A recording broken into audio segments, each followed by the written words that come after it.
कभी कभी मार्केट्स पूरी तरह से बेकाबू हो जाते हैं। आज के इस डीप डॉक्यूमेंट्री एक्सप्लेनर में हम उसी एक्सट्रीम मार्केट वोलेटिलिटी यानी भारी उथल-पुथल के पीछे छूटे हुए साइकोलॉजिकल फुटप्रिंट्स को डीकोड करने वाले हैं। ये सिर्फ कुछ चार्ट्स या लकीरें नहीं हैं, ये उस डर और लालच का सीधा सबूत है जो बाजार की सबसे खौफनाक चालों को जन्म देते हैं। कल्पना कीजिए, प्राइसेस अचानक तेजी से ऊपर भागती हैं और फिर अगले ही पल धड़ाम से नीचे गिर जाती हैं। हायर हाइज और लोअर लोज। जब ऐसा होता है तो आम रिटेल इन्वेस्टर्स के बीच प्योर पैनिक यानी दहशत फैल जाती है। ऐसा लगता है जैसे किसी को नहीं पता कि असल में हो क्या रहा है।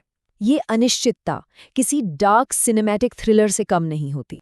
तो चलिए बाजार की इस अराजकता के बीच चलते हैं और देखते हैं कि एक गिरते हुए प्राइस ट्रेंड में जब अनिश्चितता हावी होती है तो असल में वहाँ क्या बन रहा होता है। जब बाजार अपना मानसिक संतुलन खोता हुआ दिखाई देता है, तब असल में एक बहुत ही खास स्ट्रक्चर आकार ले रहा होता है। एक मेगाफोन या लाउडस्पीकर के शेप का पैटर्न, जिसे हम ब्रॉडनिंग बॉटम कहते हैं। एक लंबे डाउन ट्रेंड के बाद कीमतों में उतार चढ़ाव का दायरा लगातार चौड़ा होने लगता है, और यह बढ़ता हुआ दायरा कुछ और नहीं बल्कि मार्केट में एक्सपैंड होते हुए डर और लालच का विजुअल रिप्रेजेंटेशन है। अब जरा इस पैटर्न के पीछे की साइकोलॉजी और इसके स्ट्रक्चर को करीब से समझते हैं, जो देखने में डरावना जरूर है लेकिन बेहद दिलचस्प है। इस स्ट्रक्चर की सबसे दिलचस्प बात इसका शेप है। ध्यान दें कि कैसे ऊपरी ट्रेंड लाइन ऊपर की ओर जा रही है और निचली ट्रेंड लाइन नीचे की ओर स्लोप कर रही है। एक वैलिड ब्रॉडनिंग बॉटम पैटर्न बनने के लिए कम से कम 2 माइनर हाई और 2 माइनर लो का होना बिल्कुल जरूरी है।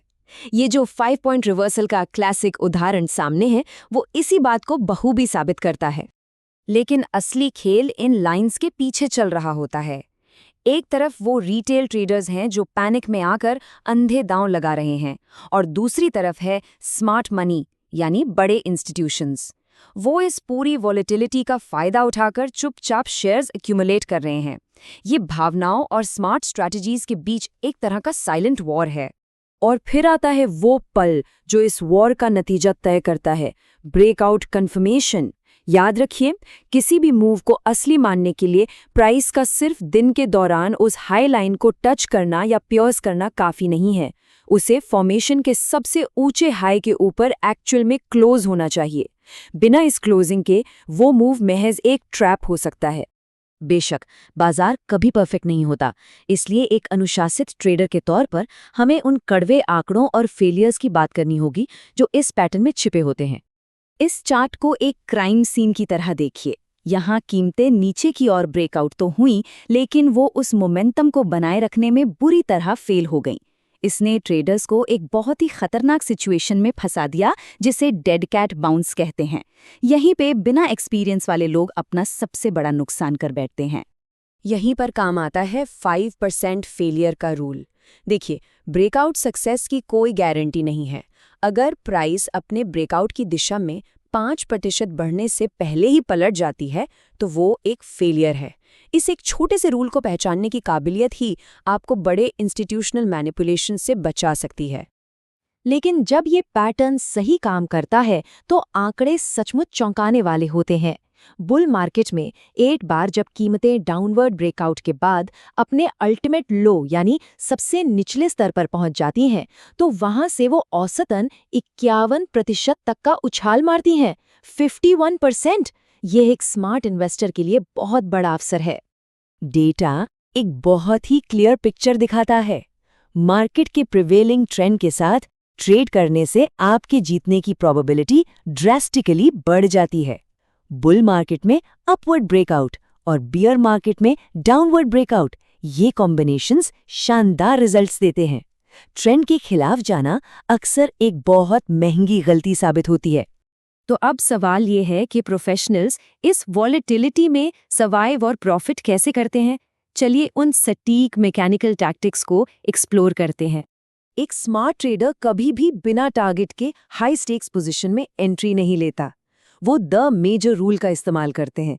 पहले पैटर्न के सबसे ऊंचे हाई का पता लगाएं, फिर सबसे निचले लो को खोजें, दोनों के बीच की हाइट को कैलकुलेट करें और उसी बेसिस पर अपने प्राइस टारगेट को प्रोजेक्ट करें। ये हवा में तीर चलाना नहीं है, ये प्योर कैलकुलेटेड मैथ्स है। लेकिन सबसे ज़रूरी टैक्टिक है रिस्क मैनेजमेंट। जब बाजार अनप्रेडिक्टेबल हो तो अपनी कैपिटल बचाना ही सब कुछ है। हमेशा ट्रेंड लाइंस के पास ट्रेड करें और एक माइनर लो से ठीक 0.15 पॉइंट्स नीचे अपना स्टॉप लॉस सेट करें। ब्रेकआउट की रिस्पेक्ट करना ही लंबे समय तक इस गेम में टिके रहने का इकलौता तरीका है। चलिए, अब इस पूरी थियोरी और साइकोलॉजिकल वॉरफेयर को एक रियल वर्ल्ड एग्जाम्पल से समझते हैं। सोर्स मटेरियल में सुजेन नाम की एक ट्रेडर का बेहतरीन केस स्टडी है। उन्होंने इस चार्ट में एक पार्शियल राइज यानी आंशिक उछाल को पहचाना। उन्हें समझ आ गया था कि पैटर्न कमजोर पड़ रहा है और उन्होंने डाउनवर्ड ब्रेकआउट होते ही स्टॉक को शॉर्ट करने की तैयारी कर ली। ये एक बहुत ही शार्प ऑब्जर्वेशन था। इस ट्रेड के दौरान जो मेंटल प्रेशर था उसे इमेजिन कीजिए। 13.88 पर शॉर्ट किया, फिर मार्केट ने एक फेक सपोर्ट बाउंस दिखाकर डराने की कोशिश की। वो एक बहुत ही एगनाइजिंग वेटिंग पीरियड था, लेकिन पैनिक करने के बजाय स्टॉप लॉस को स्ट्रिक्टली 13.75 पर ट्रेल किया गया और फाइनली 12.15 पर एक सेफ एग्जिट लिया गया। इतनी भयानक वोलेटिलिटी, फेक आउट्स और मार्केट मैनिपुलेशन के बीच भी रिजल्ट क्या रहा? पूरे 9% का सॉलिड प्रॉफिट। एक डिसिप्लिन्ड रिस्क मैनेजमेंट ने ना सिर्फ कैपिटल को वाइप आउट होने से बचाया, बल्कि इस मार्केट कियोस्क के बीच से एक बेहतरीन प्रॉफिट भी निकाल लिया। ब्रॉडनिंग बॉटम्स को मास्टर करने के कुछ अल्टीमेट रूल्स हैं जिन्हें हमेशा याद रखना चाहिए। हमेशा ट्रेंड के साथ ट्रेड करें।